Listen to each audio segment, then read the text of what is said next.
அண்ணன் ஸ்டாலின் அவர்களோ, அன்பு இளவல் உதயநிதி ஸ்டாலின் அவர்களோ அதை எதிராக பார்க்கவில்லை. இந்த சூழலுக்கேற்ப நீங்கள் எடுக்கிற முடிவை,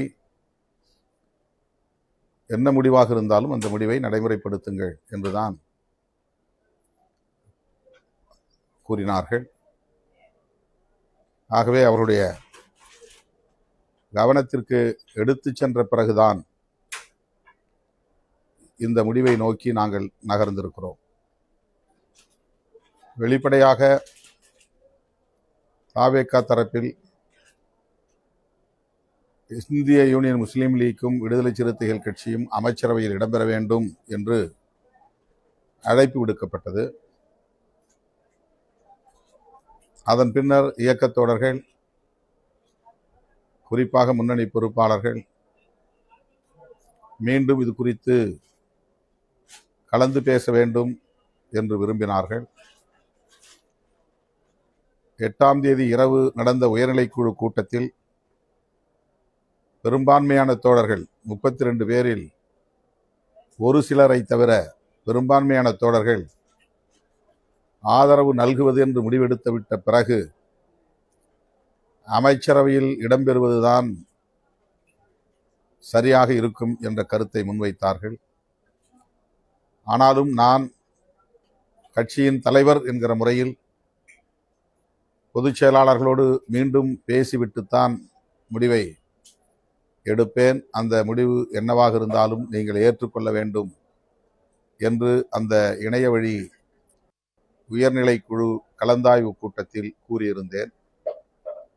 அதன்படி 9ஆம் தேதி நண்பகல் வேளையில்தான் நாங்கள் 3 பேரும் ஓரிடத்திலே சேர்ந்து பேசுவதற்கான சூழல் உருவானது.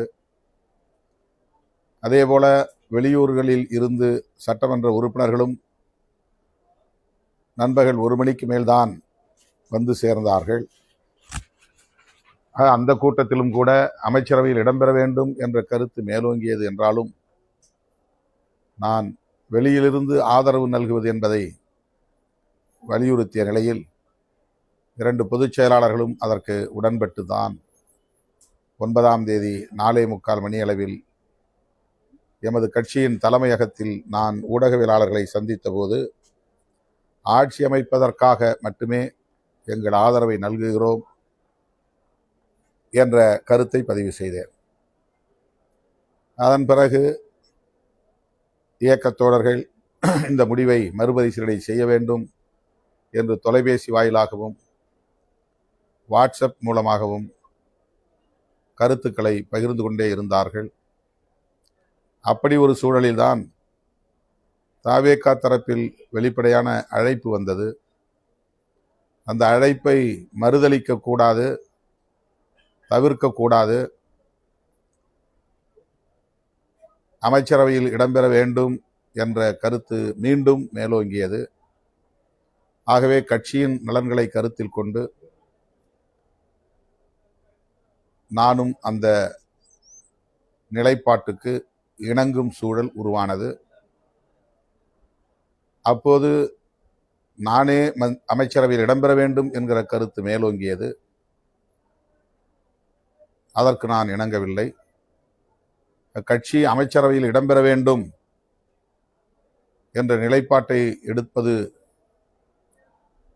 உறுதிப்படுத்தப்பட்ட நிலையில் தேர்ந்தெடுக்கப்பட்ட சட்டமன்ற உறுப்பினர்களுள் 30 ஆண்டுகளுக்கு மேலாக என்னோடு பயணித்து வருகிற, இயக்க பணிகளில் தீவிரமாக முனைப்பாக பணியாற்றி கொண்டிருக்கிற, கட்சியின் மூத்த பொறுப்பாளராக, துணை பொதுச் செயலாளராக பணியாற்றி கொண்டிருக்கிற வன்னியரசு அவர்களை பரிந்துரைப்பதுதான் சரி என்று நான் முடிவு செய்தேன். இயக்கத் தோழர்களின் ஒப்புதலை பெற்றேன். அதன் அடிப்படையில் நாங்கள் இணைந்திருக்கிறோம். இதில் மேற்கொண்டு கருத்து சொல்வதற்கு எதுவும் இல்லை. அமைச்சரவையில் நீங்க பங்கேற்றிருக்கிறதுனால திமுக அவர்கள் இருந்த கூட்டணிக்கான நிலைப்பாடு என்னவா கூட்டணி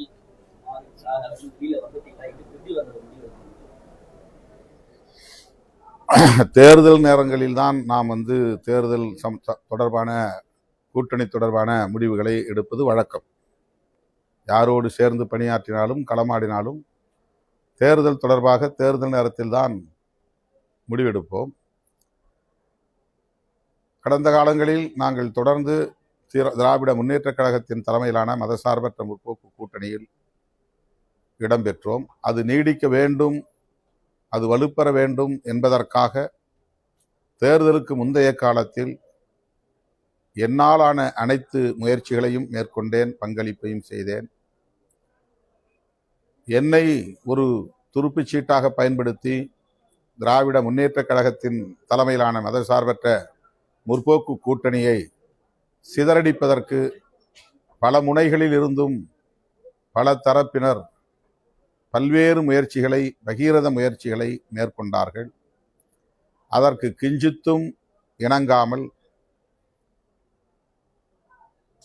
நான் உறுதியாக நின்று திராவிட முன்னேற்றக் கழகத்தின் தலைமையிலான மதசார்பற்ற முற்போக்கு கூட்டணியை பலவீனப்படுத்த ஒருபோதும் நான் இடம் தர மாட்டேன் என்பதை நடைமுறைப்படுத்தி காட்டினேன். இதில் யாரும் மாற்று கருத்து சொல்ல முடியாது. பிளே ஸ்டோர் மற்றும் ஆப் ஸ்டோரில் இருந்து பாலிமர் செயலியை QR கோடு மூலம் பதிவிறக்கம் செய்யுங்கள். செய்திகளை உடனுக்குடன் பெறுங்கள்.